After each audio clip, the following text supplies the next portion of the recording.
What do Argonians study in school? Histories.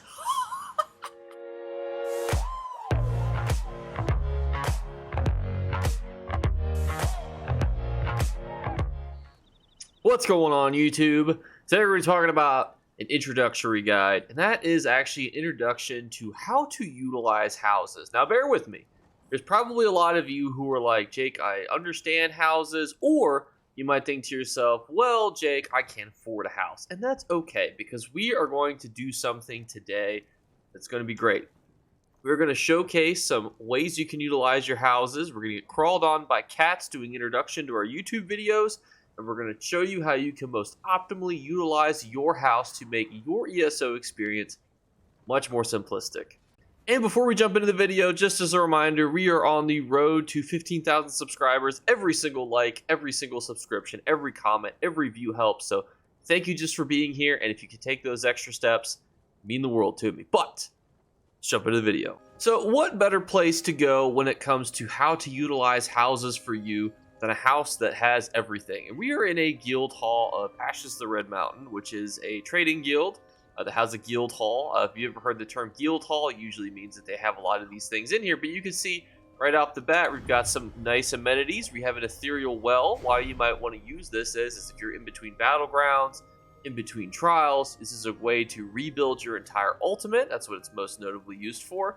Now, we don't have to spend a lot of time because you guys can obviously see the crafting stations. There's quite a few here.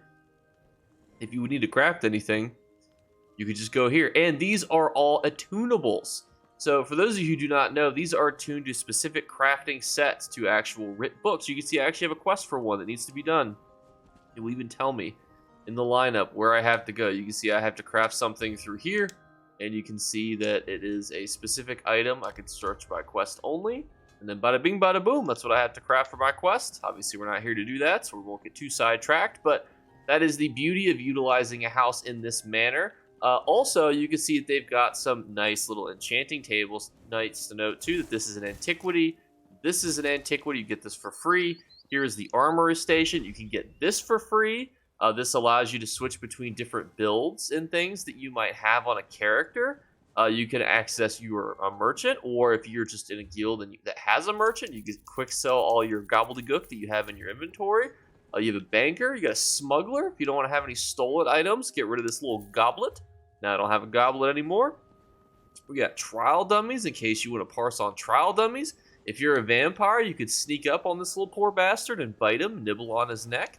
Reduce your vampirism stage. Got more trial bosses. You got another ethereal well. We have all the Mundus stones. Now, there is a mixture, obviously, of paid versus free items. However, as I always like to remind people too, that there is a really good, thriving crown market for gold. So even if some of these items are purchased with crowns, you can still get them fairly affordably with gold, in my opinion. Now, there are a lot of free items here. The most essential ones, in my opinion, are the initial stations. So you can get yourself a set of non-attunable stations very cheaply. You can get yourself an armory. You get yourself these antiquities as well. And you can slap those in your house. If you have these two, I honestly think the merchant is the most quintessential one to have on you. The banker is always nice as well. And the rag picker would be probably my third option, because that's where you can deconstruct things on the fly. You can see that they are over here.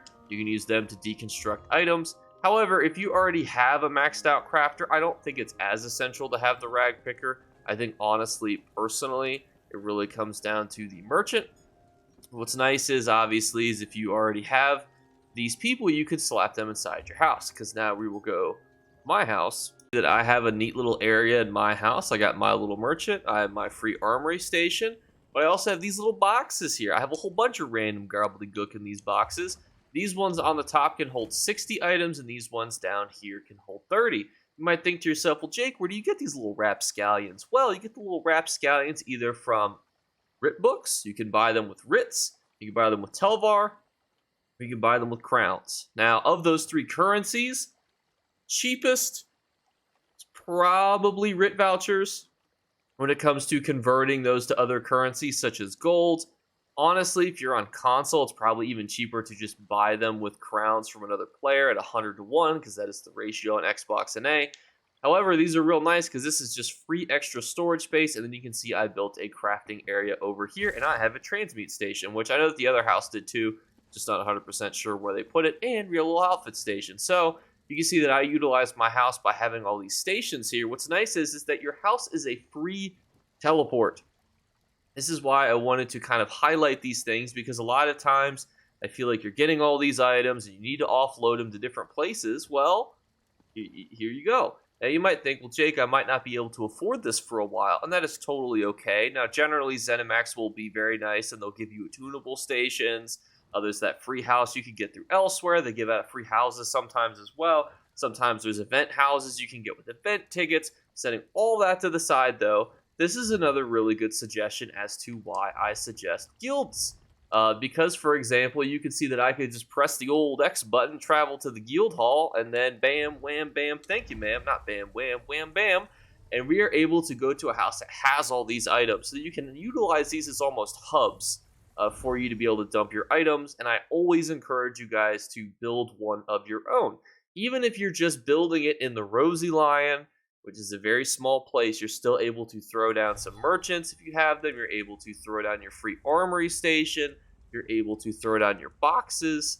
Well, this is actually my house, but it's built differently. Let's see how they design theirs. This is very organically decorated with trophies. What we got in here?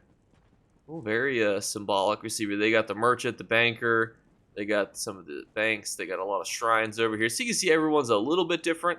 I try to prioritize putting the actual stations on the outside.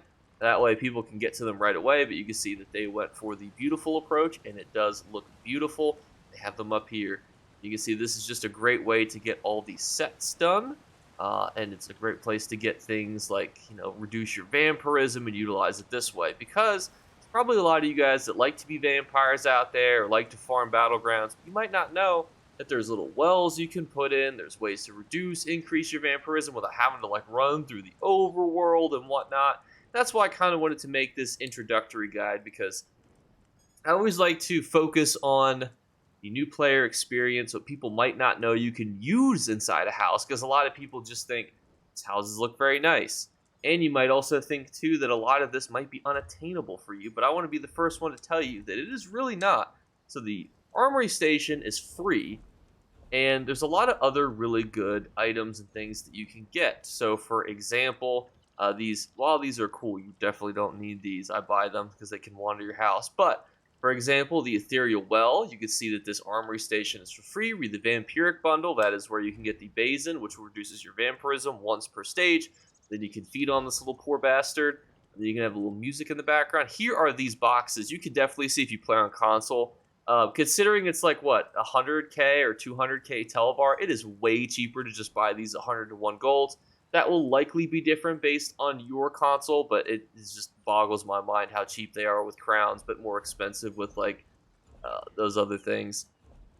But as far as those other pieces, it's really not super crazy when it comes to getting those items. So even if you wanted to you get 2 free armory slots. Buying an additional one is 1,500, and then you have these bad boys right here. Again, I like the merchant, I like the banker. I don't necessarily go for the other ones, but especially the armory one. I don't think there's ever a situation where I'm like, man, I wish I could change skill setups right now.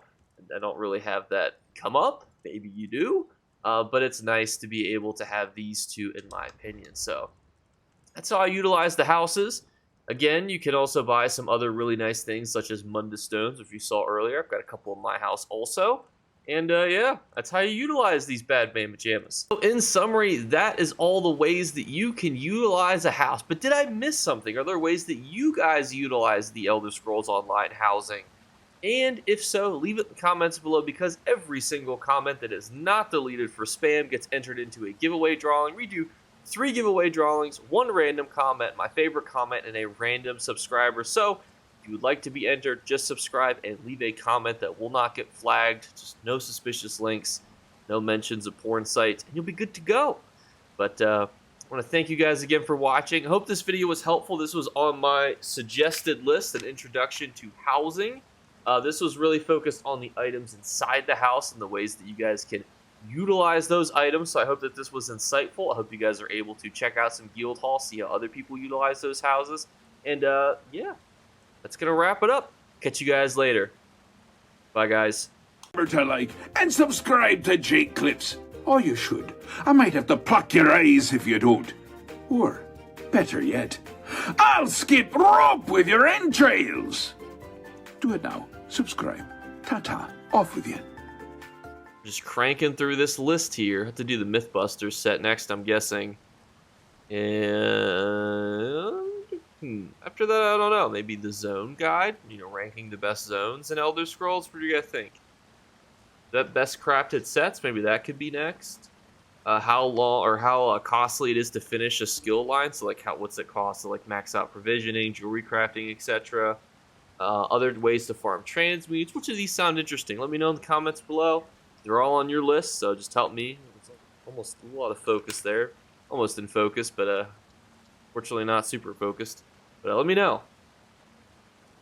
Peace.